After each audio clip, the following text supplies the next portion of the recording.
Quiero compartir esta tarde con ustedes este hermoso salmo y quiero preguntarles si recuerdan alguna imagen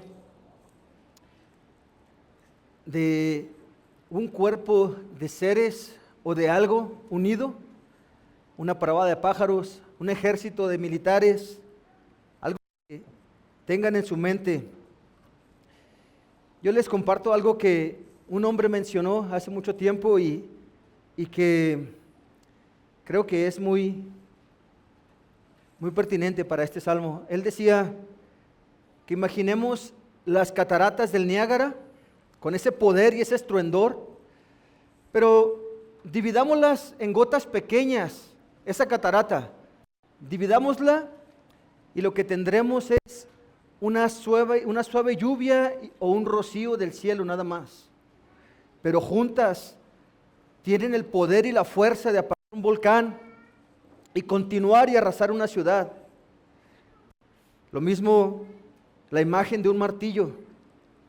Si separamos sus átomos, no tenemos más que polvo, pero si los unimos y los soldamos, tenemos un martillo tan fuerte que en la mano de un cantero rompería las peñas más grandes y cortaría la cantera. Y precisamente, mis hermanos, este salmo habla de la unidad del pueblo de Dios. Si describimos brevemente lo que tratan estos 3 versículos, podría decir yo que en primer lugar se nos manda que miremos algo, pero no que pongamos nuestra vista vagamente sobre un objeto, sino que observemos, que nuestros ojos saquen provecho, que conozcamos, que nos deleitamos en eso que estamos observando.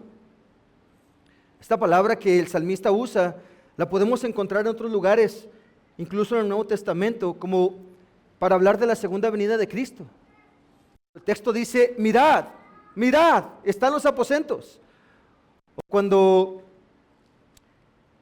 en Hechos de los Apóstoles acusaban a los hermanos, a los discípulos de estar ebrios y decían, miren, fíjense, están ebrios todos estos. Es decir, la palabra nos invita a poner atención, nos manda a que observemos detenidamente eso que se nos está señalando. En segundo lugar, el texto nos dice que veamos algo, ¿sí? Nos dice que veamos cuán delicioso y bueno es habitar los hermanos juntos en armonía, ¿sí? O como otras versiones de la Biblia dicen, cuán bueno es habitar los hermanos en uno. Esto es lo que se nos manda a mirar, personas unidas de tal manera que tienen un mismo pensamiento y un mismo corazón.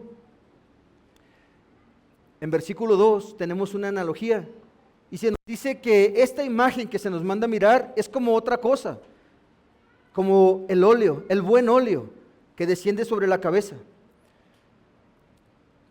Es una analogía que en el tiempo de David sería familiar, ¿sí? Recordar o traer a la memoria la ordenación, la consagración del sacerdote, del sumo sacerdote Aarón, donde el pueblo, la muchedumbre de Israel se había reunido delante de Dios para observar ese acto impresionante, donde este hombre de polvo será consagrado, hermanos, para presentarse delante de Dios y entrar en la presencia misma de Dios para solicitar el favor de Dios sobre un pueblo.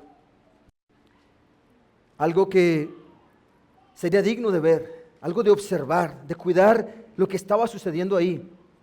Lo mismo pasa con la segunda imagen del monte Hermón, o Hermón, que pues es una montaña en aquellos lugares la más alta, unos 2,800 metros, y que puede verse desde el Mar Muerto, hermanos, unos 190 kilómetros de distancia, puedes ver la cumbre blanca por la nieve. Una imagen hermosa también, una imagen que conlleva mucho más de eso, pero son los ejemplos que el salmista está dando.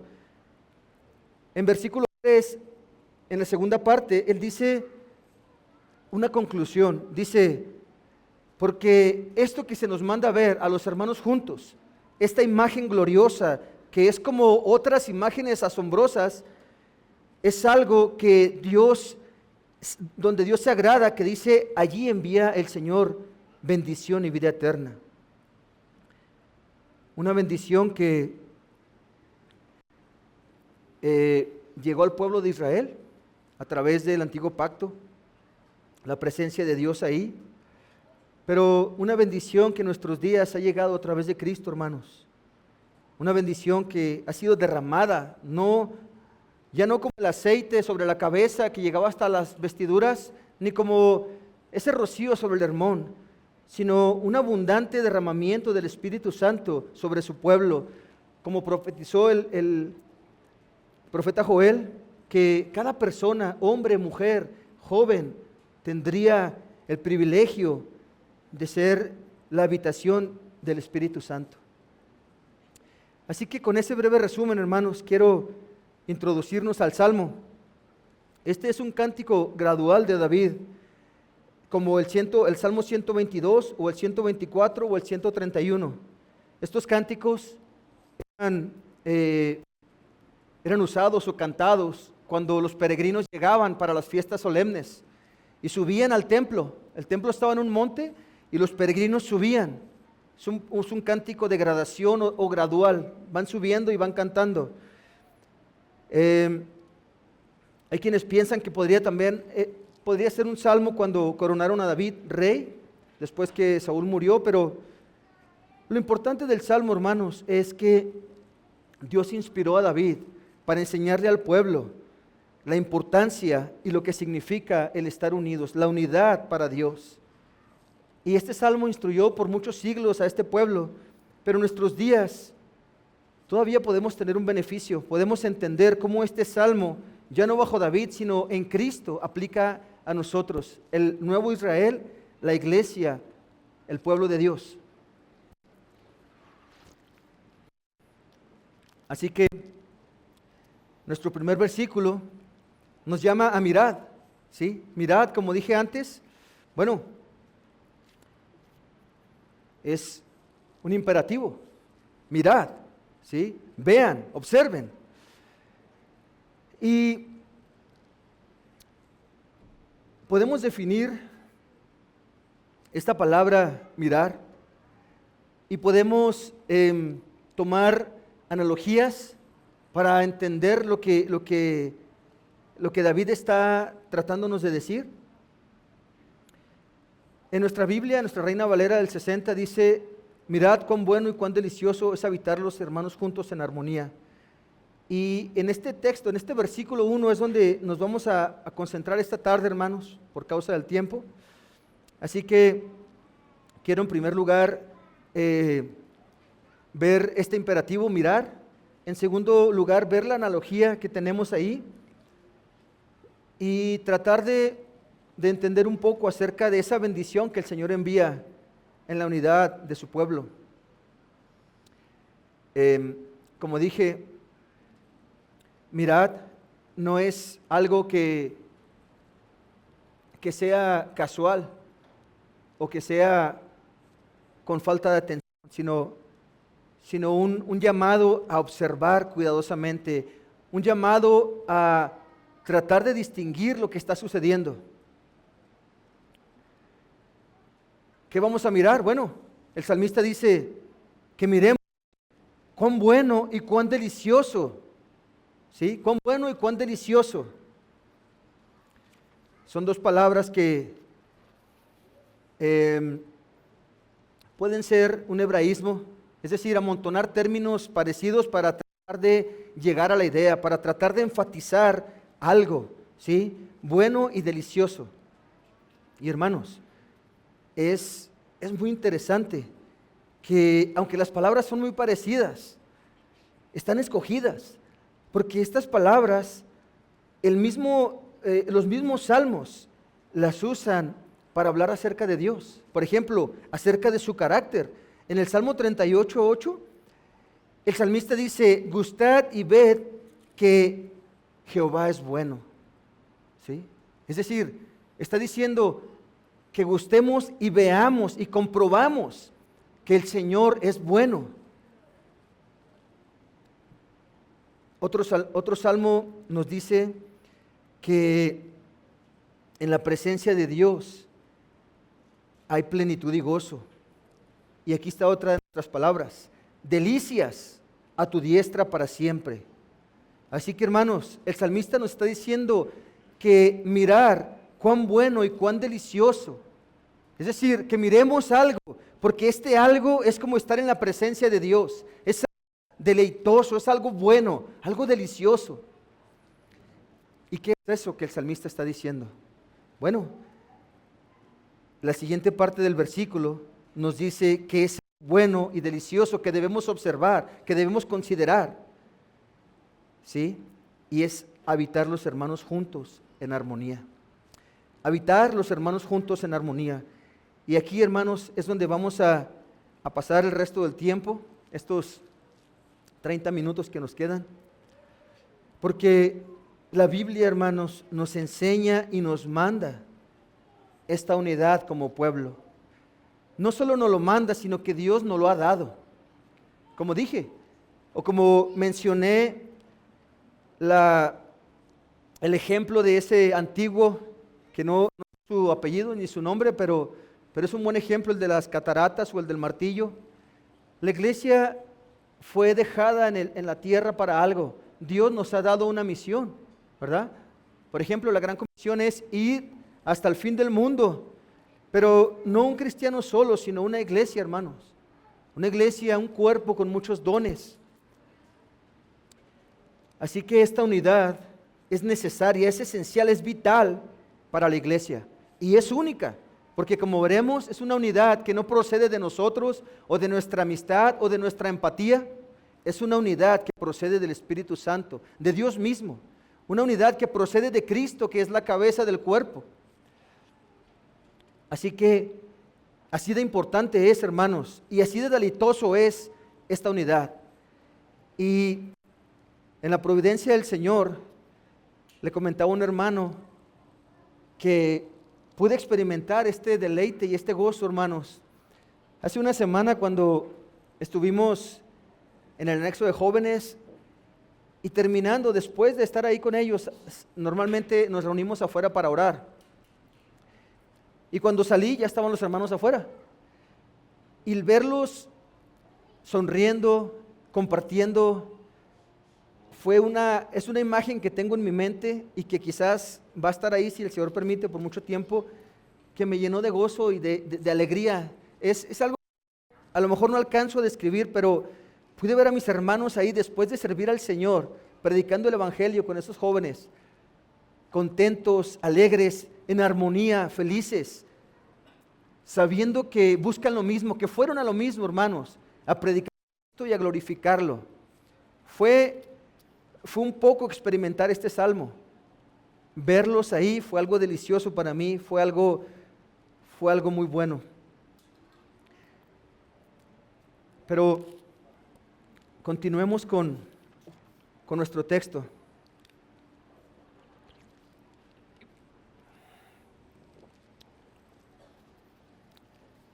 La palabra armonía que tenemos en nuestra Reina Valera, como mencioné, puede también, la podemos encontrar en otras versiones de la Biblia, como juntos en unidad, en la King James, o juntos en uno, en otras Biblias, como por ejemplo la Biblia del Oso, que es antigua y que, según la perspectiva de algunos, es la mejor traducción del griego.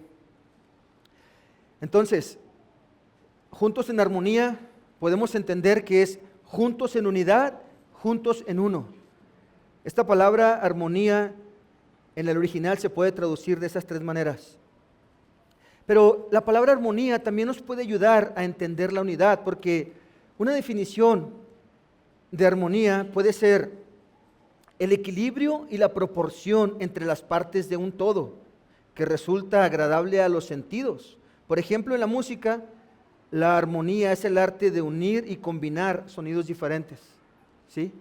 La armonía es la proporción y el equilibrio entre las partes de un todo que resulta agradable. ¿sí? En la música puede ser instrumentos diferentes haciendo una pieza de música, un concierto. Pero en la iglesia, la armonía, podemos verla como cristianos, personas redimidas por el Señor, con diferentes dones, pero también con diferentes trasfondos, con diferente economía, con diferente educación y con una variedad de cosas, pero que caminan juntos, con un mismo objetivo, con una misma esperanza, con un mismo corazón, ¿sí? Haciendo una música, haciendo una pieza, hermanos, hermosa. Ahora, el concepto de unidad es importante aquí porque es el corazón de este texto, hermanos. Y la unidad cristiana, podemos decir que es la parte que un individuo goza en el cuerpo de Cristo, por el conocimiento personal y experiencial de Cristo por medio de la fe, y que participa en los sufrimientos, según Filipenses 1:29, en la muerte y resurrección de Cristo, según Romanos 6:4 y 5, así como en la comunión con el Padre, el Hijo y el Espíritu Santo, según Juan 14:23. Pero esta fe y comunión con Dios se manifiesta en los hechos prácticos en la vida de cada creyente y haya expresión en el amor de los unos con los otros, según Hechos 2:44-47, ¿sí? Es decir, que somos parte del cuerpo de Cristo, parte los unos de los otros, ¿sí? Y que participamos de Cristo nosotros mismos y que a la vez estamos unidos entre nosotros y que el amor y la comunión que recibimos de Dios se manifiesta visiblemente en el amor y unidad los unos con los otros. ¿Se dan cuenta, hermanos? ¿Se dan cuenta que la obra que Dios ha hecho en nuestros corazones es la que permite y la única que nos capacita para que podamos tener una unidad verdadera y profunda, una unidad real y sobre todo, hermanos, una unidad que agrada a Dios y una unidad que debemos cuidar y que debemos temer de quebrantar? Debemos tener miedo de quebrantarla porque Proverbios 6:16-19 nos advierte que el Señor aborrece varias cosas y entre ellas es el que hace pleito entre hermanos. Así que no solo podemos ver que es algo que agrada a Dios y que Dios nos manda, sino que es algo que Dios aborrece cuando es quebrantado por alguien. Cuando alguien se levanta en contra de eso, Dios aborrece que lo haga. También no solo podemos definir la unidad, claro que debemos hacerlo, pero podemos ir un paso más allá y tratar de entenderla de una manera o de otra manera también. En la Biblia tenemos imágenes para la unidad. Por ejemplo, la vid y los pámpanos, ¿sí? Ese árbol con sus ramas. Nos enseña unidad, hermanos. Cristo dice que Él es la vid, ¿sí? Y que nosotros somos las ramas. Él dice que la Biblia nos enseña que Cristo es la cabeza del cuerpo y nosotros somos los miembros, diferentes, cada uno con un propósito, pero parte de un solo cuerpo. Estas imágenes, incluso el matrimonio, nos enseñan lo íntimamente unidos que estamos y lo imposible de separarnos, hermanos. Es decir, estas mismas imágenes de la vid o del cuerpo, la Biblia nos enseña que si nosotros quitamos una rama del árbol, la rama se muere, se seca, no da fruto, es inútil, no sirve para nada. Lo mismo pasa con el cuerpo. Si nosotros amputamos un miembro, ese miembro se muere y ya no sirve para nada. Así que esta es la naturaleza de nuestra unidad, hermanos. Así es como hemos sido unidos espiritualmente a Cristo. Y a Cristo y cada uno siendo parte los unos de los otros. Pero veamos en primer lugar que se nos manda mirar esto hermoso, esta unidad entre los hermanos, pero no solo se nos manda mirarla, se nos manda procurarla. Voy a mover un poco la Biblia. Si gustan acompañarme, está bien, y si no, yo leo para ustedes los textos. Dice Hebreos 13:1, permanezca el amor fraternal. Permanezca el amor fraternal. Aquí el Señor nos está diciendo que debemos permanecer, debemos vivir de esa manera.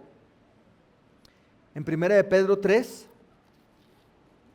versículos 8 y 9, dice, sed todos de un mismo sentir, compasivos, amándonos fraternalmente, misericordiosos y amigables, no devolviendo mal por mal ni maldición por maldición, sino por el contrario, bendiciendo, sabiendo que fuiste llamados para que heredases bendición.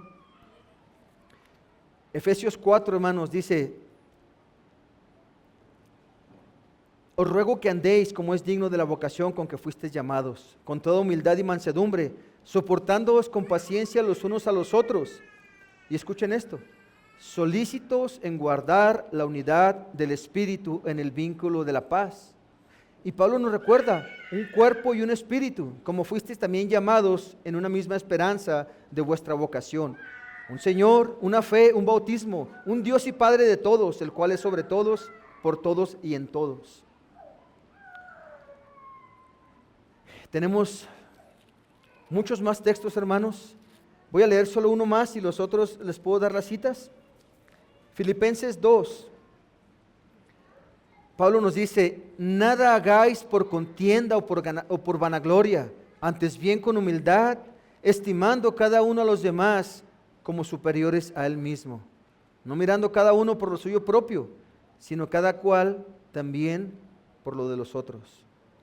Hermanos, hay muchos textos en la Biblia que nos dan de manera, si lo vemos gramaticalmente, de manera imperativa, indicativa o en modo de prohibición. Es decir, nos manda algo o nos señala algo, cómo debe ser, nos indica, nos dice algo y luego nos da la consecuencia, el por qué tenemos que hacer eso. O a veces, como Filipenses acabamos de leer, se nos prohíbe hacer algo en contra de lo que se supone deberíamos hacer. Por ejemplo, se nos prohíbe quebrantar la unidad, se nos prohíbe promover el desorden o el no amar a los hermanos o el no pensar en ellos, como leíamos en Filipenses.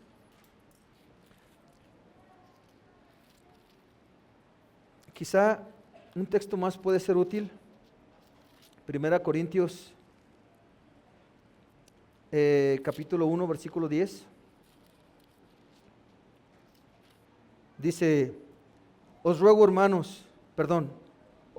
pues, hermanos, por el nombre de nuestro Señor Jesucristo, que habléis todos una misma cosa, y que no haya entre vosotros divisiones, sino que estéis perfectamente unidos en una misma mente y en un mismo parecer. Hermanos, creo que más claro que eso, no necesitamos. Pablo está invocando el nombre del Señor Jesucristo, está diciendo, en el nombre de nuestro Señor Jesucristo, hablen todos una misma cosa. Que no haya divisiones, que estén perfectamente unidos en una misma mente y en un mismo parecer. ¿Se dan cuenta? Hermanos, es interesante. El salmista está diciendo que la unidad del pueblo de Dios es tan gloriosa, es tan hermosa y deleitosa, hermanos, como estar en la presencia misma de Dios. ¿Qué llamado nos ha dado Dios? ¿Qué privilegio nos ha dado Dios? Ahora, tenemos que enfatizar que esa unidad puede suceder solamente y únicamente por la obra de Cristo en nosotros. Pero también esa unidad, hermanos, reflejará esa comunión de Dios en su pueblo.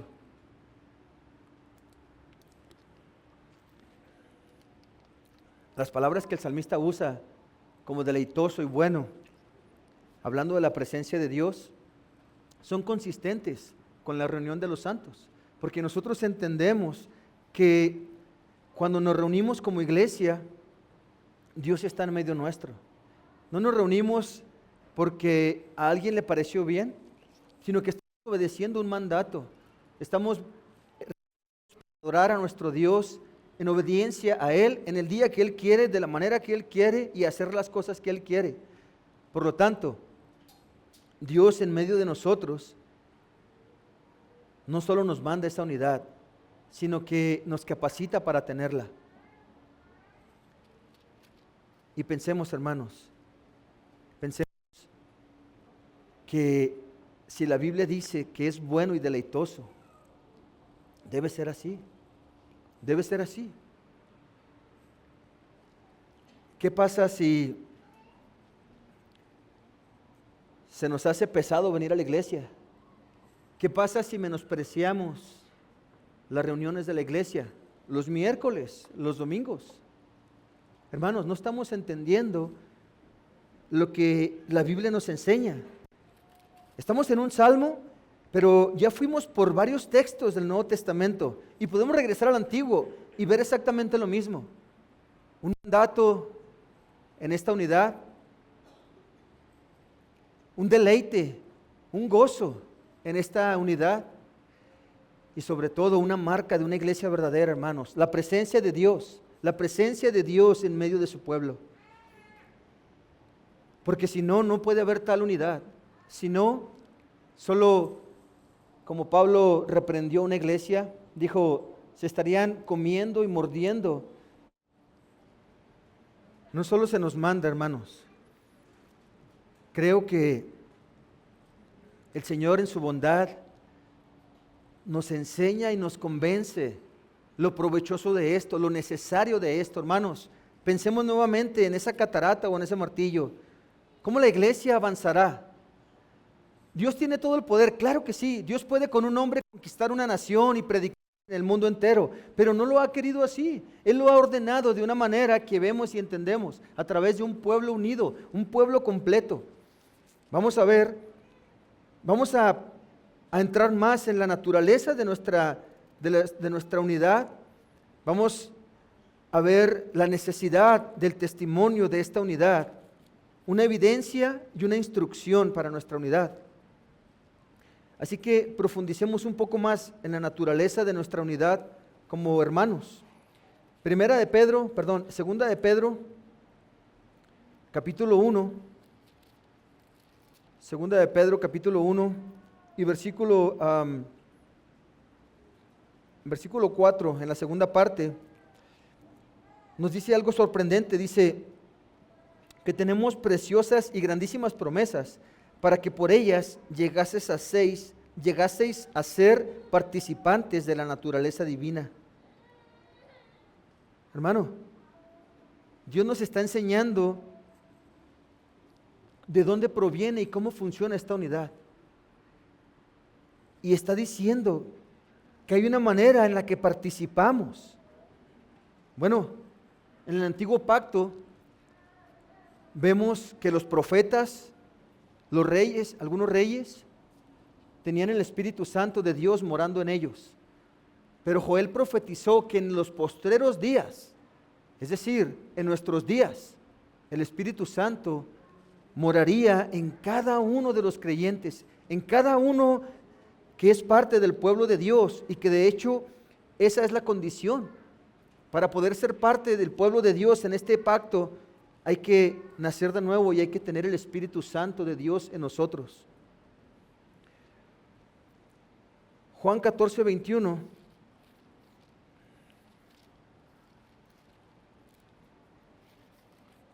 Juan 14, 21 dice, el que tiene mis mandamientos y los guarda, ese es el que me ama. Y el que me ama será amado por mi Padre, y yo le amaré y me manifestaré a él.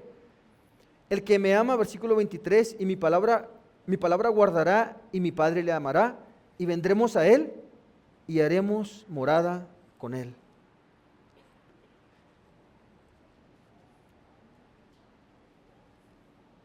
Si leyéramos ese texto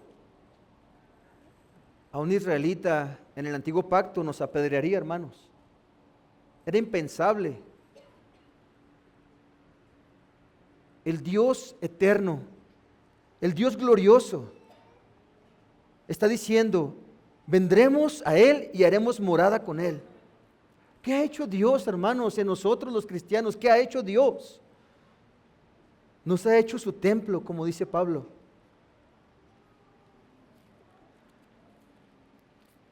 El conocido texto de Romanos 8 afirma nuevamente esto, hermanos. Romanos 8:9. El Espíritu de Dios mora en vosotros, y si alguno no tiene el Espíritu de Cristo, no es de Él.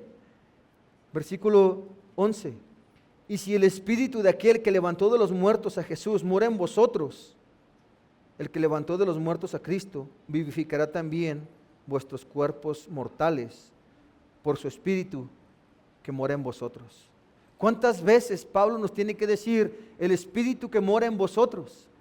Vean, en 3 versículos, 3 veces, hermanos. Yo creo que Dios nos está en la palabra, nos está enseñando verdades tan gloriosas, hermanos, que no alcanzamos a comprender, que no alcanzamos a vivir y quizás agradecer. Esto que Dios ha hecho, hermanos, es la naturaleza de nuestra unión.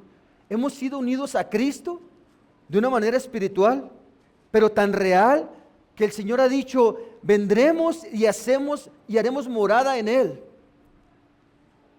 Es decir, la morada de Dios en el alma del hombre, de tal manera y con tal naturalidad, que si un hombre no tiene esa morada, Pablo dice, ni siquiera es de Cristo, ni siquiera es del pueblo de Dios, ni siquiera todo lo que he dicho en esta carta aplica a esa persona.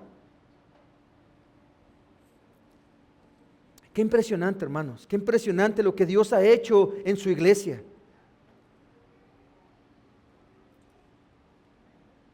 Ahora, tomemos esta verdad, hermanos, y consideremos algo.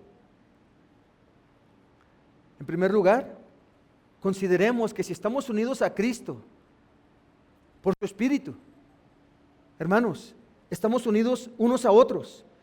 Necesariamente estamos unidos unos a otros y no es algo que dependa o que sea de nuestra voluntad. Es algo que Dios ha hecho y de esa manera lo ha determinado. Así que no podemos pensar que podemos caminar solos o que no necesitamos una iglesia o menospreciar a una iglesia, a nuestra iglesia. Pero la implicación, un paso más de esto, hermanos, es que hablando en lo particular, debería considerar pensar mal de mi hermano. Debería considerar si en mi corazón lo desprecio, lo menosprecio, o incluso no quiero estar con alguno de mis hermanos. Si tengo problema en mi corazón para estar cerca o convivir con un hermano. Porque, hermanos, piensen esto, si Dios ha hecho esto en cada cristiano, y si mi hermano es parte de Cristo, el yo menospreciarlo o rechazarlo, ¿qué implica, hermanos? Que estoy rechazando a Cristo.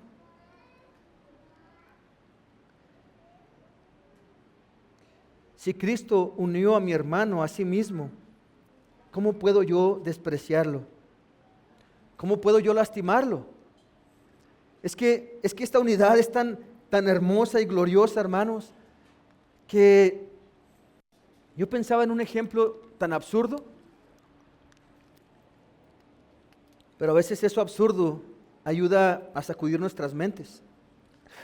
Imaginemos que le pego a una persona, que le pego en el brazo, pero en mi mente pretendo que el cuerpo, o sea, que toda la persona no se va a dar cuenta que le pegué en el brazo, que no le va a doler.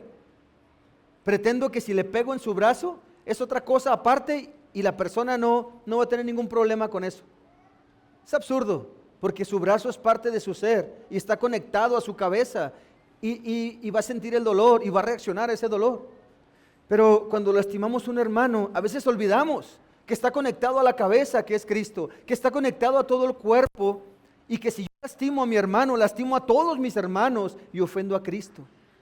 Esa implicación, hermanos, es fuerte y es seria, porque nos está diciendo que ese daño, ese mal que podemos hacer a un hermano, contradice la naturaleza de lo que somos y para lo que fuimos comprados y redimidos, para vivir en armonía y en unidad. Y hermanos, no quiero decir que no tengamos pecado, que no estemos siendo santificados, no quiero decir eso, porque todos vamos a pecar, la Biblia nos lo advierte también. Lo que yo quiero decir es que si intencionalmente en mi corazón guardo rencor contra mi hermano, o amargura, o queja, o murmuración, o incluso me atrevo a hacer algo en contra de mi hermano, estoy actuando en contra de mi naturaleza, si es cristiano, en contra de la verdad que Dios nos ha enseñado por toda la Escritura, por algo que Dios ama y desea para su iglesia y donde envía bendición y se manifiesta de una manera especial.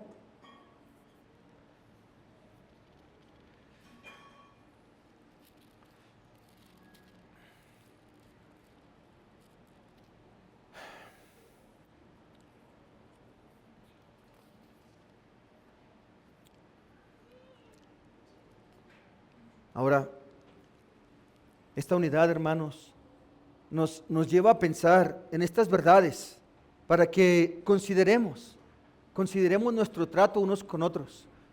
No solamente le debo el amor, como dice el apóstol, que nos debemos el amarnos los unos a otros, sino que debo considerar que mi mente no puede tener algo en contra de mi hermano. Mi corazón no puede hacer eso. Pero hay algo más que también implica pecados de omisión. No solo no debo ofenderlo o lastimarlo, sino que también debo tener cuidado cuando mi hermano necesita algo de mí. Como dice Santiago, yo no le puedo decir, hermano, que Dios te bendiga y que te vaya muy bien, que cenes rico, cuando en mi corazón entiendo que mi hermano tiene necesidad y quizás no va a poder cenar o no va a poder hacer otra cosa. Eso también, hermanos, es parte de esa unidad, de ese considerar que ellos son parte, en un sentido, parte de mí mismo, al estar todos juntos unidos a Cristo. Por eso la Biblia nos da tantos ejemplos de amor tan hermosos. Tenemos uno que es de los más gloriosos en Hechos, cuando la iglesia empezaba. Y no estoy diciendo que tenemos que hacer esto, pero recordemos cuando vendían sus posesiones y traían el dinero al pie de los apóstoles. Ellos entendían esto, hermanos. Muchos sí han salido del judaísmo, pero realmente yo pienso que habían comprendido lo que el judaísmo enseñaba, o no el judaísmo, sino el Antiguo Testamento. La consumación de todas esas promesas y verdades, el privilegio que tenían y el cuidado y amor unos por los otros. Y otra vez digo, es un ejemplo que nos exhorta y nos anima, pero no nos obliga. En tercer lugar, tenemos el testimonio de la iglesia o de la unidad de la iglesia, ¿sí? Ese testimonio que es usado por Dios para glorificar su nombre, un testimonio vivo y verdadero por el cual nuestro Señor Jesucristo oró. Fíjense cómo dice Juan 17, la oración sumo sacerdotal de nuestro bendito Salvador. En el versículo 21 dice, para que todos sean uno, como tú, oh Padre, en mí y yo en ti, que también ellos sean uno en nosotros, para que el mundo crea que tú me enviaste. Y lo vuelve a decir en otra parte, pero el punto es este, hermanos. Esta unidad es buena delante de Dios, es deleitosa, pero también tiene un propósito. Glorifica a Dios en el mundo. La distinción que puede haber entre un cristiano y la religión verdadera es abismal, hermanos. A veces pensamos, bueno, o la gente dice, ¿qué hay de diferente en esa iglesia? ¿Por qué ustedes sí tienen la verdad y nosotros no? Y hermanos, hay muchas razones. La doctrina es una de ellas. Pero el amor cristiano, el amor verdadero, que no es simplemente con el que me cae bien o con el hermano que me invita a cenar. Un amor genuino que se evidencia en una unidad que es más allá de las meras fuerzas humanas. Una unidad que proviene del Espíritu de Dios por su obra en el corazón de las personas. Y hermanos, por eso es importante, como escuchábamos en la mañana, yo me quedé pensando en esa parte que mencionó el hermano Héctor, el pastor Héctor, que es necesario, hermanos, que todos crezcamos en comunión con Dios, que crezcamos en nuestro conocimiento y nuestra cercanía a Dios.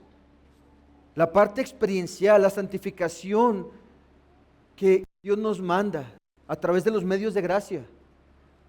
Este ejemplo lo ha dado para el matrimonio, pero creo que aplica también para el amor fraternal. Él dijo que los cristianos podemos ser como los rayos de la bicicleta, ¿sí?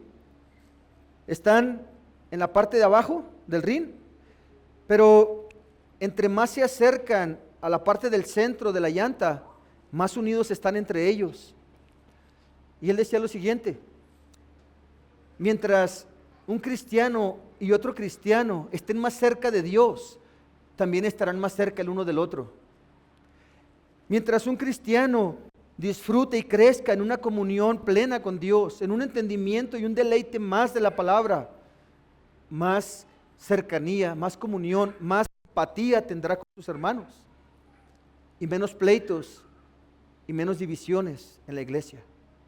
Hermanos, los pleitos y todas las cosas en un sentido van a pasar y tienen que pasar por nuestros pecados. Eso no es una justificación y ni siquiera es agradable, hermanos. Nuestra misión es ir y predicar, es ir y conquistar la tierra, predicándoles a todas las personas, bautizándoles en el nombre del Padre y del Hijo y del Espíritu Santo, enseñándoles que guarden lo que Cristo nos ha mandado y luego mandarlos a que hagan lo mismo. Ese es nuestro trabajo, no estar todo el tiempo reconciliándonos y pidiéndonos perdón porque no avanzamos en nuestros pecados, porque no maduramos en nuestra fe, porque somos descuidados en la palabra y en la oración, en las reuniones de la iglesia. Son medios de gracia que tenemos y necesitamos usar. Como dije, o como estoy tratando de mostrar a través de los textos, un cristiano, hermanos míos, ya sé que en una iglesia reformada ninguno cree llanero solitario, ninguno dice Biblia y yo y el Zoom, internet, no, ninguno dice eso, pero a veces con nuestras acciones vivimos de esa manera, hermanos, quizás inconscientemente, pero a veces por pecado en el corazón, enfriamiento en el corazón. Y es un medio de gracia que necesitamos, estar juntos adorando a Dios, porque si aquí está Dios, hermanos, si donde está el pueblo unido Dios envía bendición, donde su Espíritu Santo se manifiesta con poder, hermanos, ¿por qué no esperar que un domingo pueda entender más de ese pecado con el que lucho y no he podido vencer, y el Señor me dé la gracia que necesito para que mañana me levante y ese pecado sea aplastado? ¿Por qué no pensar que este domingo, si Dios está aquí, voy a orar y voy a creer? No estoy hablando de autoengañarme. Estoy diciendo, si Dios está aquí, ¿por qué no orar sinceramente que Dios salve a mi hijo, a mi esposa, a mi esposo? ¿Por qué no, si Dios está ahí? ¿Por qué no pensar que Dios puede hacer esas cosas si Dios está ahí? Si Dios envía bendición donde está su pueblo. A veces nuestra vida es muy cotidiana, hermanos, muy básica, muy fría quizás, pero hay verdades gloriosas aquí, hay verdades impresionantes que nos enseña su palabra. Y el testimonio de la iglesia reunida, hermanos, Juan 13:35, en esto conocerán todos que sois mis discípulos, si tuvieres amor los unos con los otros. Impresionante, ¿no? Queremos testificar en el centro, predicando en la calle, pero el Señor dice que si amo a mi hermano, ese testimonio es fuerte y poderoso. ante un incrédulo. Ya me perdí la hora que empezamos.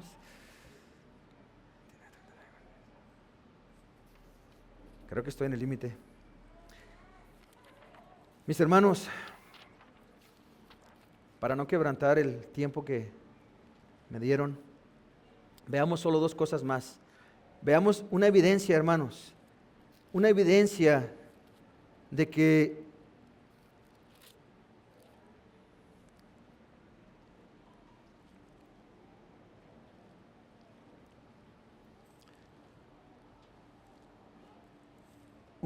hermanos, de que hemos sido transformados, una evidencia de que nuestro corazón está siendo lavado, de que estamos creciendo en la comunión con Dios. Acuérdense, yo no puedo decir que amo a Dios si aborrezco a mi hermano. No puedo. La Escritura me dice que eso es mentira. Pero, versículo 14, nosotros sabemos que hemos pasado de muerte a vida en que amamos a los hermanos. El que no ama a su hermano permanece en muerte. Todo aquel que aborrece a su hermano es homicida, y sabéis que ningún homicida tiene vida eterna permanente en él. En esto hemos conocido el amor, en que Él puso su vida por nosotros. También nosotros debemos poner nuestras vidas por los hermanos. Y el texto sigue, pero ya no voy a leer más. Una evidencia, sí, de que hemos sido regenerados. Pero hermanos, podemos ser regenerados y tener una madurez de este tamaño. No estar avanzando en la vida cristiana, no ser útiles en el reino del Señor. Finalmente, Pablo nos ayuda, o Dios nos ayuda a saber cómo vivir esta unidad, cómo crecer en esta unidad. Filipenses 2, 3 y 4. Lo habíamos leído ya, pero fíjense cómo nos exhorta y nos instruye. ¿Cómo debemos tener unidad? Bueno, no haciendo nada por contienda o por vanagloria, sino con humildad, estimando cada uno a los demás como superiores a mí mismo, y no mirando cada uno por lo suyo propio, sino también por lo de los otros. ¿Sí? ¿Y luego qué va a hacer? Nos va a poner el ejemplo supremo. Va a decir, ¿no puedes o no quieres? Porque si no quieres, mira a Cristo, versículo 5. Haya pues este sentir en vosotros que hubo también en Cristo. Y nos describe la obra de Cristo nuestro Señor. Cómo Él tomó un cuerpo como el nuestro, pero sin pecado, para vivir una vida, hermanos, a la que le tenemos miedo. Una vida de humillación, una vida de obediencia perfecta. Ni un pensamiento, ni una acción que Dios no aprobara, que Dios no mandara, que Dios no quisiera. ¿Y cuántas veces hacemos lo contrario? Por último, Efesios 4:22 dice esto. Dice,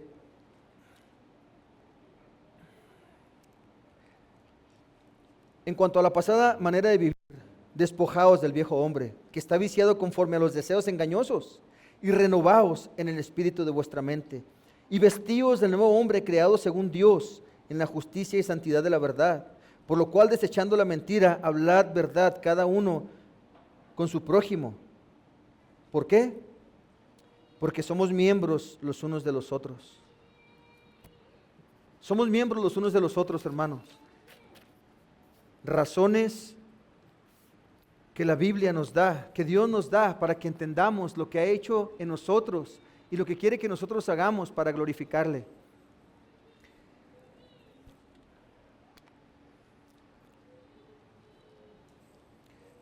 Quizá en otra oportunidad podamos continuar con los versículos 2 y 3 de este hermoso salmo. Pero quiero dejarlos con esa imagen, hermanos.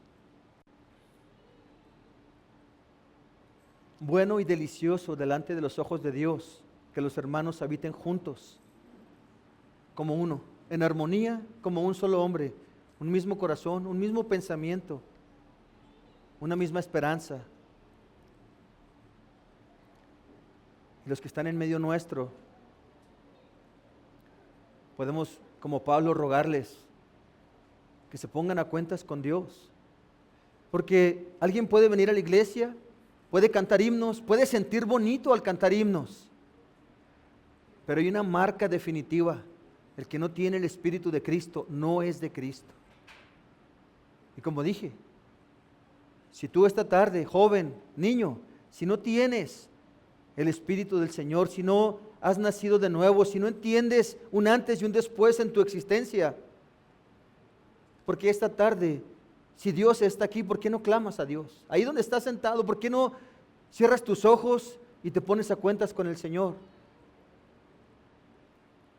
Hermanos, animemos a las personas aquí en la iglesia, aquí, porque ¿saben qué? Muchas veces la gente aquí tiene ese sentir como Mateo capítulo 13, la parábola del sembrador. Reciben la palabra con gusto, con gozo, y tienen ganas de decir: llego a mi casa y voy a leer mi Biblia y voy a orar al Señor, pero salen de aquí, dan vuelta, ven algo y se distraen y se olvidan de todo. Animémosle a que crean, a que usen y aprovechen los medios de gracia aquí en la iglesia y que clamen por salvación.